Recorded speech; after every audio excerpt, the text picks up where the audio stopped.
I think there is a fundamental misstatement of the issue in the question. We can no longer continue to make policy for ourselves, in our country, in our region, in our continent, on the basis of whatever support the Western world or France or the European Union can give us. It will not work. It has not worked, and it will not work. Our responsibility is to charter a path which is about how we can develop our nations ourselves.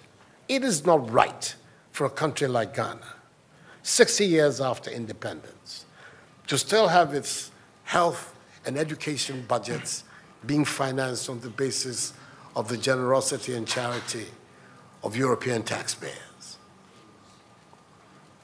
By now, we should be able to finance our basic needs ourselves.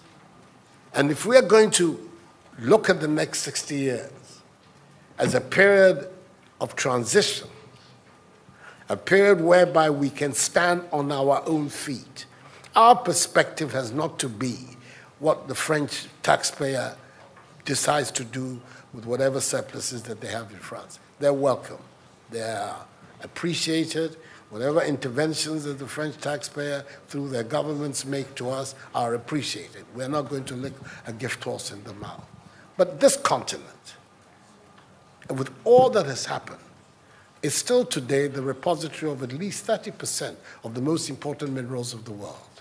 It's a continent of vast, arable, and fertile lands. It has the youngest population of any of the continents in the world. So it has the energy and the dynamism. We have seen it. These young men who are showing so much resilience and ingenuity in crossing the Sahara, finding ways to go across with rickety boats across the Mediterranean to really, those energies, we want to have those energies working inside our countries. And we're going to have those energies working in our countries if we begin to build systems that tell the young people of our country that their hopes, their opportunity are right here with us. Migration and the movement of people is being presented in a manner which suggests that somehow it's a new phenomenon. There's nothing new about it. It's as old as man, the movement of people.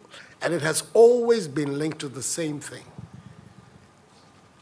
the failure of where you are to provide you with an opportunity, so you move somewhere else.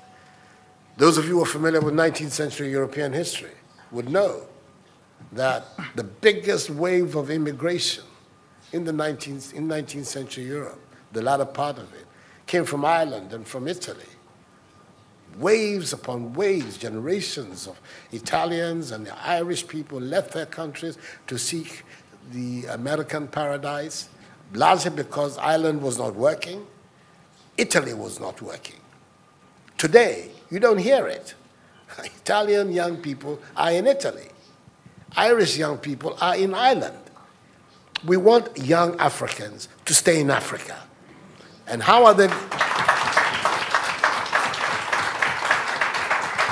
And it means that we have to get away from this mindset of dependence, this mindset about what can France do for us. France will do whatever it needs to do for its own sake. And when those coincide with ours, tant mieux, as the French people say.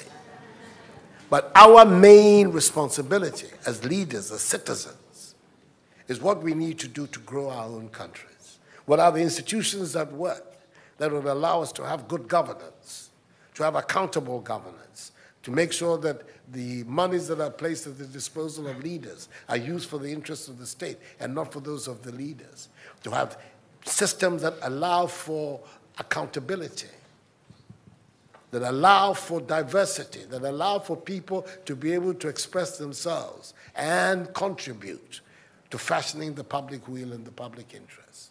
Our concern should be with what do we need to do in this 21st century to move Africa away from being cap in hand and begging for aid, for charity, for handouts.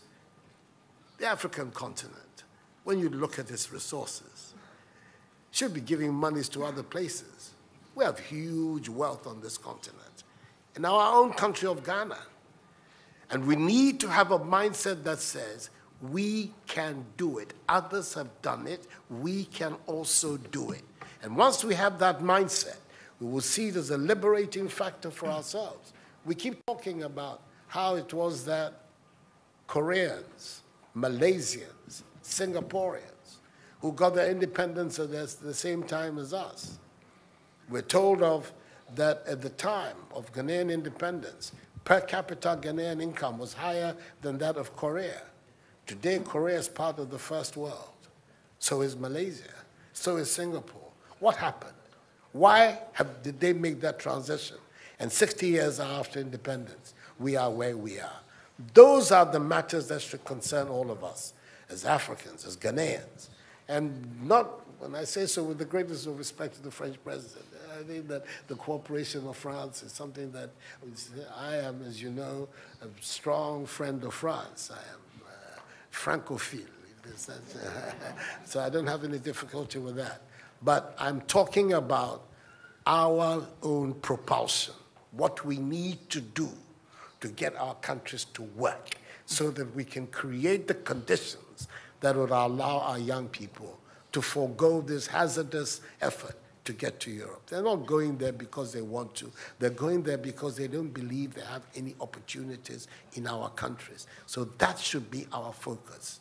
And I believe that with that if we change that mindset of dependence, that mindset which is contingent on aid and charity, we would see that in the decades ahead of us, the full flowering of the African peoples would take place. And that new African personality that was talked about at the time of our independence will become real and imminent in our times. That's what I'm saying. I hope that I'm not upsetting the questioner or even some of my friends who are here. But these are my strongly held beliefs. And that is the reason why I've adopted as the slogan of my presidency, of my period of the Supreme Office of Ghana, that we want to build a Ghana beyond aid, a Ghana which is independent, which is self-sufficient, that is capable of standing on its own feet and building its own life. We can do it if we have the correct mindset to do so. Mr. President, those are my contributions.